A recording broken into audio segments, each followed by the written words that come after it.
Se habrá enterado del descarrilamiento del tren con residuos tóxicos en Ohio, sí, y cómo la desregularización influyó en el desastre. No me he enterado de eso. No sé si tenga que ver la desregularización en el desastre. Según las pocas informaciones a las que he tenido acceso, parece que falló un rodamiento de una de las ruedas de uno de los vagones.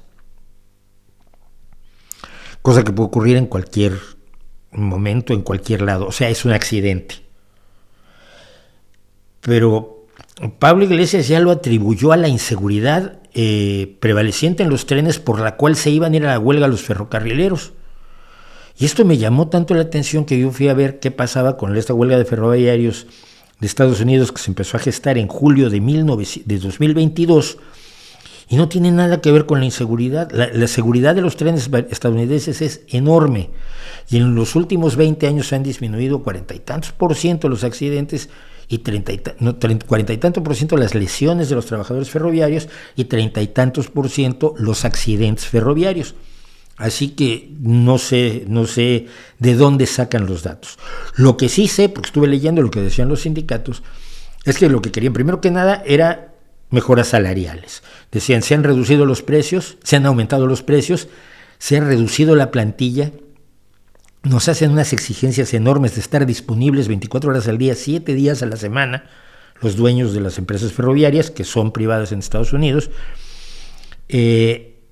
y no nos da ni siquiera tiempo para si enfermamos, que nos tengamos días pagados, que nos sigan pagando mientras estamos enfermos, que en otros lugares del mundo es lo más normal, pero en Estados Unidos lo tienes que negociar con cada patrón.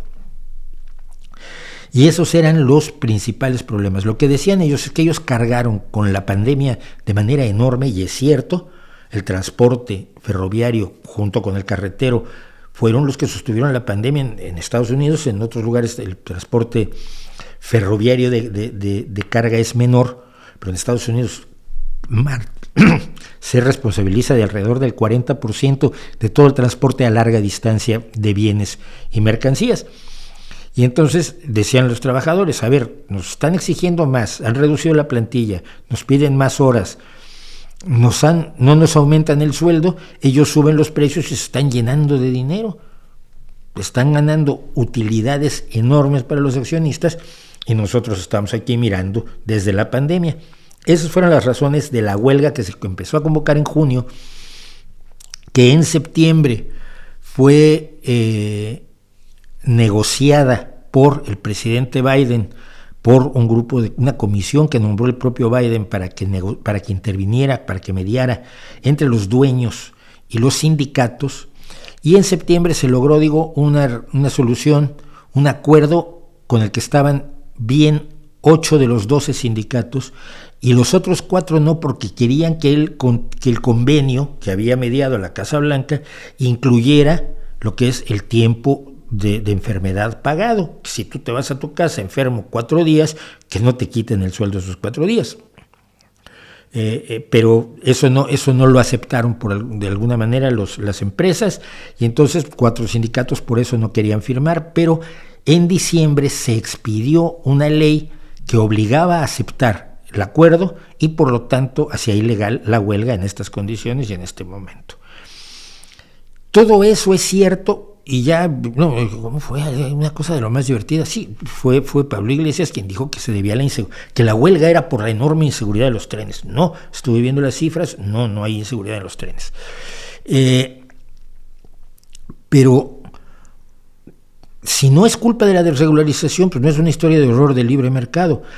Lo que ha pasado, y me llama muchísimo la atención, es que gente como Pablo Iglesias, que representa una visión de izquierda extrema, izquierda revolucionaria, y la ultraderecha estadounidense que representa a Tucker Carlson en Fox News, son los que están diciendo que el desastre es gigantesco y que va a morir gente por millones y que es peor que Chernóbil. Alguien me mandó un tuit ayer, que esto es peor que Chernóbil. Hombre, no, pero vamos, que hay un desastre y que no se conoce, no hay suficientes datos y no hay suficiente claridad en este momento, porque se está combatiendo tanto el incendio como se están valorando los efectos de los derrames, pero no es momento de sacar conclusiones ni es momento de dar datos. A mí me llamó mucho la atención también en el caso de la base de Pablo Iglesias que hablaran de de 100 vagones que habían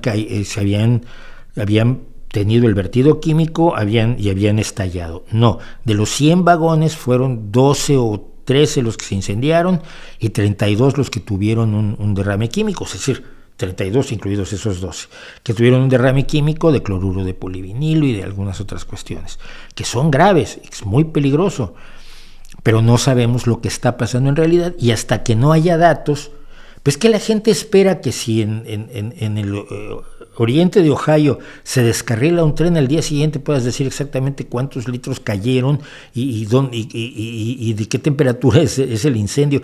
No, los grupos de rescate tienen que ir hasta allá y tienen que manejar el desastre antes de poder analizar sus causas y su desarrollo. Esto es un poco querer información que no se puede tener y entonces acusar a todo el mundo, a quien se te antoje a ti. Algunos republicanos han acusado a la agencia medioambiental porque la lleva Buttigieg, que es gay, y entonces como él es gay, pues le preocupa más lo gay que cuidar el medio ambiente. Pues la derecha nunca le había preocupado el medio ambiente hasta ahora. Otros le han echado la culpa a las cuestiones de raza, a las cuestiones raciales, porque el ministro de Transporte, el secretario de Transporte de los Estados Unidos es negro y ha dicho que quiere acabar con el racismo en el transporte, y entonces a él lo que le interesa es el racismo y no el transporte. Cosas que dicen los republicanos sacando conclusiones de donde sin datos no se deben sacar, y por lo tanto yo me niego a sacarlos.